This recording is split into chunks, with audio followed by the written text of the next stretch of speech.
So I just fixed my hair so it looks like I'm a little bit more put together than I actually am.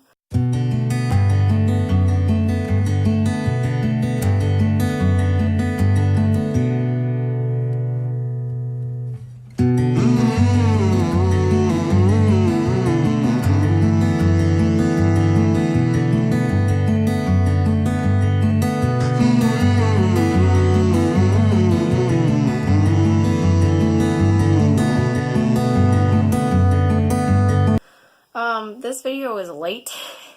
Whoops. I haven't gotten last week's up yet at this point in time. By the time you see this, hopefully there'll be another one coming out shortly thereafter. I'm trying, okay? Let's see. I'm just going to talk about one day this past week. Because it's Monday of the next week, and I have things to say about that too, so that's going to be a separate thing. Anyway, so Friday, right? My cooperating teacher is not at school. Cool. I'm fine with that. I get to lead all the lessons. I'm great with that. So, I get to class, school, teaching, whatever. So, I get there, and everything's fine and dandy and whatever, and I'm trying to set stuff up, and of course my computer doesn't work, so I have to call the tech ladies, and then ask them why my email won't let me access the internet. Because she didn't set me up to access the internet. Anyway, the sub comes in, and she's great, but she's like talking my ear off, which is totally fine. Loved it, loved her, she was amazing. However, my first period class, let's start at the beginning here. We do like grammar lessons at the beginning of every class where like they come in and then they write one down and then they like tell me what revisions they need to make. It's really cool. I actually really like the idea. And for an English class, it's like an effective way to get a little bit extra grammar, but the practice of it is useful. Hang on. Sorry. They do their word, whatever, get it fixed, and then I let them run. Now, this is a college class, so I felt really stupid because most of these kids are at most like 3 years younger than me. And on top of that, they're probably all smarter than me. Why am I teaching this class? Oh, that's right, I'm not supposed to, because I don't have a master's degree. But I'm normally not teaching that class. It was just I gave them their warm-up and then they kind of did their own thing. And the sub talked to me the whole hour, which was fine. It was great. I loved her. She was wonderful. But I had no time to do any prep or answer questions. Joy. But anyway, second hour is Honors English 9. And let me just tell you, ninth graders are terrifying. I never realized how terrifying ninth graders could be until Friday. So, we're reading Romeo and Juliet, right? We did their thing, I got their stuff done, didn't forget any parts of it, I don't think. And then I started reading with them. And I was trying to, like, crack jokes to make funny and be like, yeah, I'm not as good as your teacher is, because I don't know this stuff as well as she does, because I haven't done it as much. But I'm going to try anyway. And they just weren't having it. And I could just see the girl in the front seat, like, she'd look at me and then look over her shoulder at her friend. I just wanted to, like, you're 12. 14. But, what's the difference? You're 14. I'm the one in power here. But anyway, I got through that hour. Gave them their assignment and their homework. It was great. Next hour was wonderful. So we have like this, it's like a special education class.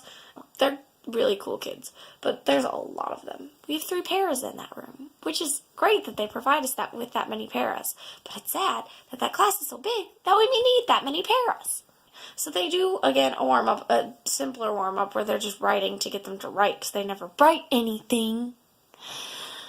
And then they all shared with me. It was beautiful. It was a wonderful thing. However, then we started reading, and we're reading a modified version of Macbeth.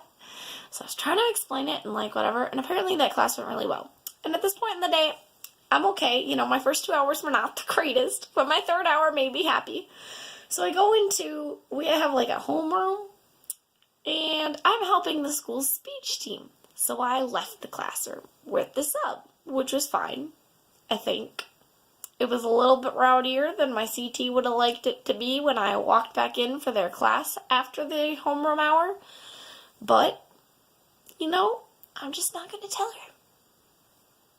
They were fine. They were behaving. So this hour was probably my favorite hour of the entire day. We did their warm-up just like the college class did, except I didn't forget things for them. And I was cracking jokes, and they were hitting pretty well. I was pretty proud of myself. And again, these kids like 3 years younger than me, so, you know, it's fine. At most. That's at most. Some of them are only a year younger than me. It's alright. I'm fine. I chose this. I wanted it. We are reading Macbeth also, but not like a modified version. We're reading the normal version of Macbeth. It's beautiful. They took a test on the second act. But before that, I was introducing an activity.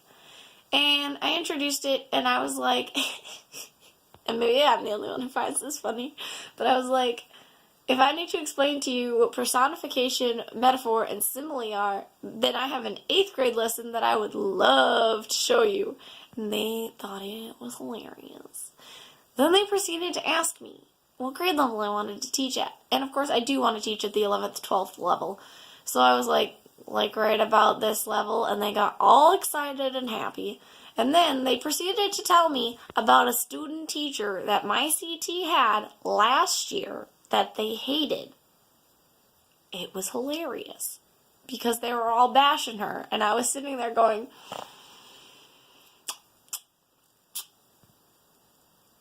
she tried, right?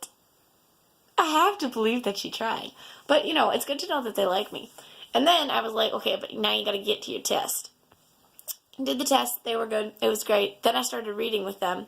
But the person that reads for Macbeth, because we have like the students each read a part so that they can like hear it and read it, it's very effective, I think.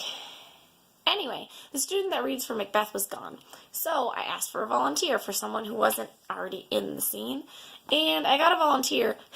And this was the great, like, this is my high point of the day. So I get this student, and he says, like, I'll do it. I'll volunteer for Macbeth. And I was like, all right, you can take a stab at it.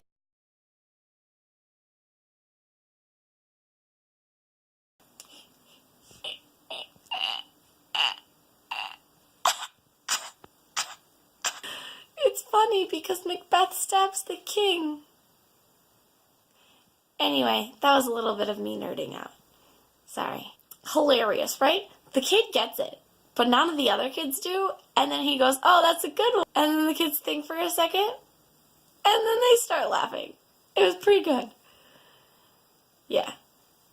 The rest of the day was fairly uneventful. I also joked with that class, those 12th graders, about how 9th graders are scary. Scary, I tell you. I'm terrified. Then I have like my prep, and then I had another class, and they were fine-ish. I don't know. I think I had the most behavior problems in that class that I did all day. Like, they just didn't want to be quiet and listen to each other read and me read, and I get that it's boring, but they never have those problems when my teacher is there, and I was just like, I know they're trying to get away with things, but I cannot deal with this today. But then my final hour of the day was actually very successful, and they laughed with me and joked with me, and I love them. They are my new favorites. None of my puns for that class worked, so they don't think I'm funny. But anyway, in a nutshell, that's the most exciting thing that's probably happened to me this entire week. It's really slow right now, but, you know, that was a sign of beautiful things to come. And I'm ready for beautiful things. So, don't forget to like and subscribe and hit the bell to get a notification of when these videos come out. If you find them even remotely enjoyable or interesting, leave a comment down below and let me know if there's anything you'd like to hear about specifically. Until next time.